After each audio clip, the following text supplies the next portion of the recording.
К сожалению, такая тенденция есть, что предприятия, работающие в сфере деревообработки, да, они либо закрываются, либо меняют свой профиль, либо переезжают в другие помещения, более, скажем, доступные, да, финансово.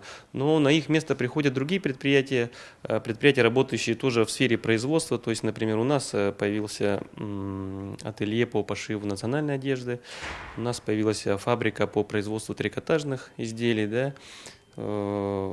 Ну, много разных предпринимателей, в том числе и, например, мастерская по ремонту электродвигателей. Мы рады всем предпринимателям, которые ищут помещения для работы, да, и в принципе со всеми работаем. На сегодняшний день у нас помещения заняты примерно на 70-75%, да. Но я хочу сразу сказать, что вот те 20-25% свободных помещений, многие из них, к сожалению, непригодны для работы на сегодняшний день, ну или требуют больших финансовых вложений.